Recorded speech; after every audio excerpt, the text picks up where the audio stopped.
Hai semuanya, jadi ceritanya ada beberapa teman yang kesulitan untuk melakukan instalasi dan setup React Native di Windows. Kali ini saya sudah install Windows, jadi kita akan coba solve problem itu.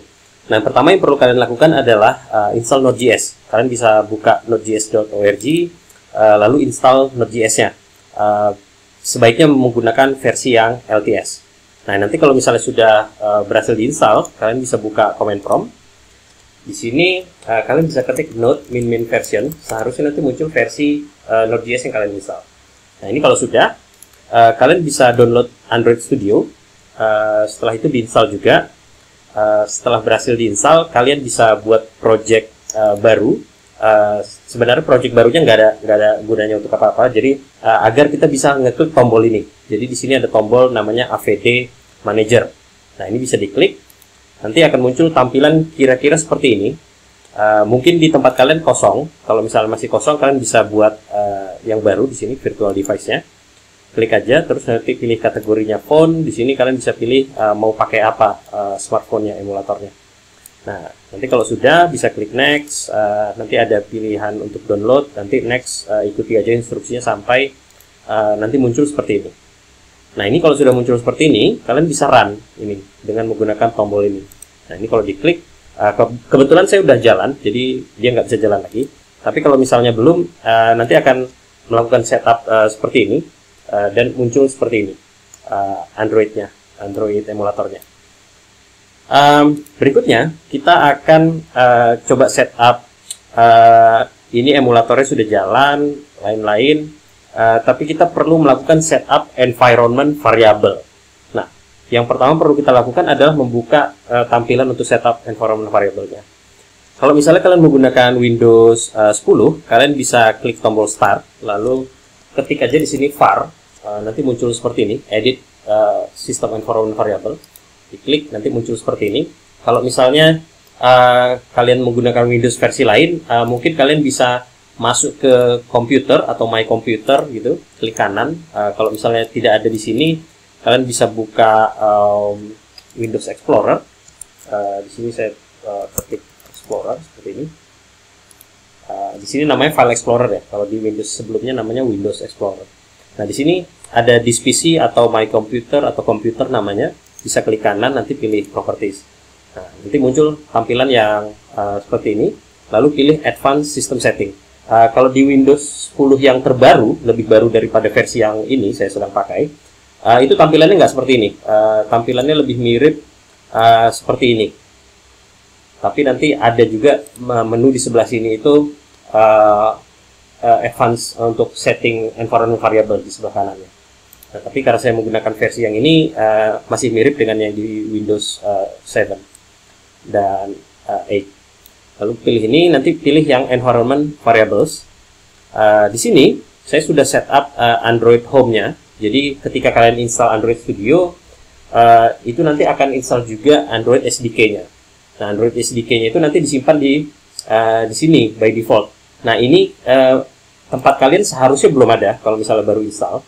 Kalian bisa klik New, nanti ketik di sini Android Studio seperti ini. Lalu nanti value-nya itu seperti ini. Nah, ini persen local app data persen \android \sdk. Oke, nanti kalau sudah klik OK. Setelah itu masuk lagi, bikin baru lagi, namanya Java Home. Nah, seperti ini. Nanti buat Java_Home. Terus di sini bisa tambahkan program files, atau kalian bisa browse juga di sini. Nanti cari, atau bisa juga ketik aja seperti ini, atau tergantung dari ininya ya, bisa juga begini sih. Nah, seperti ini bisa, nanti otomatis akan mengarah ke path-nya program files. Oke, ini jangan lupa ada JRE-nya. Oke, kalau sudah, lalu kalian masuk ke path. Di path ini kalian tambahkan ini. Nah, ini klik new di sini.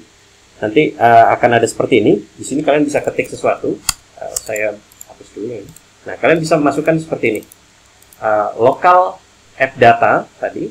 Terus ada \android \sdk \platform-tools. Nah, seperti ini. Kalau sudah, nanti klik OK. Setelah itu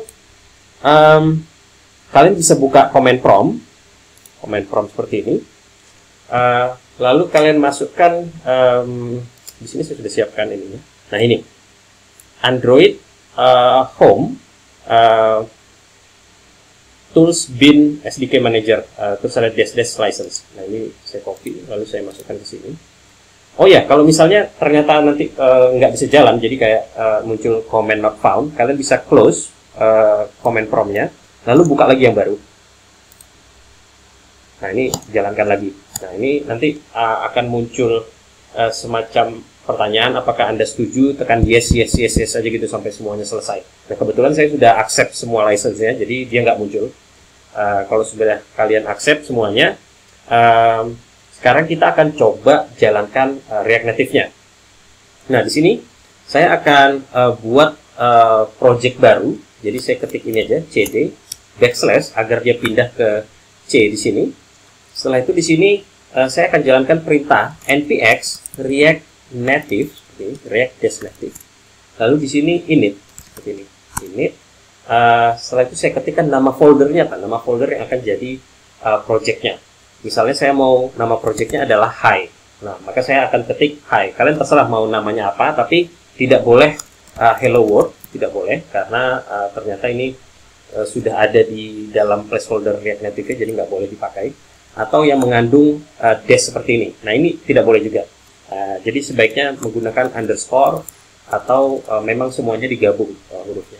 Nah, karena ini prosesnya agak lama, jadi saya sudah siapkan sebelumnya. Ini kalian tekan enter seharusnya, tekan enter. Nanti akan dibuatkan folder namanya hi. Kalian bisa masuk ke dalam folder hi-nya, cd hi seperti ini. Seharusnya di mana ya tadi? Belajar React Native. Oh ya, ternyata di sini saya siapkan tadi sebelumnya. Sekarang saya ketik cls supaya untuk membersihkan layarnya. Saya akan masuk lagi ke hi. Nah di sini akan ada struktur project React Native-nya. Nah di sini kita bisa jalankan perintah npx react native seperti ini, run android, enter. Nah ini nanti dia akan melakukan macam-macam. Kalau misalnya ada error bisa dibaca, mungkin ada masalah yang harus di solve dulu, tapi tadi kita udah set up semuanya dari environment variable-nya macam-macam. Nanti kalau sudah akan muncul tampilan seperti ini. Dan ini kalau kita buka ke Android emulatornya, ini, nah ini dia sudah terbuka aplikasinya. Nah, sekarang kita coba buka pakai code editor. Saya ada Visual Studio Code kayak. Oke, ada ternyata ada Visual Studio Code. Jadi begini kira-kira tampilan Visual Studio Code saya. Kita akan buka file namanya app.js. Nah, disinilah file utama yang dijalankan oleh React Native-nya. Jadi kalau kita lihat di sini ada tulisan edit bla bla bla gitu. Kalau kita ganti tulisannya, misalnya selamat datang di React Native. Oke, save. Setelah itu kita lihat di Android emulatornya. Ini akan otomatis berubah tanpa kita harus melakukan close aplikasinya atau refresh secara manual. Oh ya, kalau misalnya muncul tampilan seperti ini selama kalian mendevelop atau belajar React Native, ini jangan di-close. Tetapi kalau misalnya sudah selesai, ini boleh dimatikan. Ini juga bisa tekan tombol R di sini. Di sini ada instruksinya. Nanti kalau kita tekan tombol R, ini akan memaksa supaya nge-reload aplikasinya. Oke, gitu aja teman-teman. Semoga informasi ini bisa bermanfaat dan juga proses instalasi dan belajar kalian lebih lancar. Bye-bye.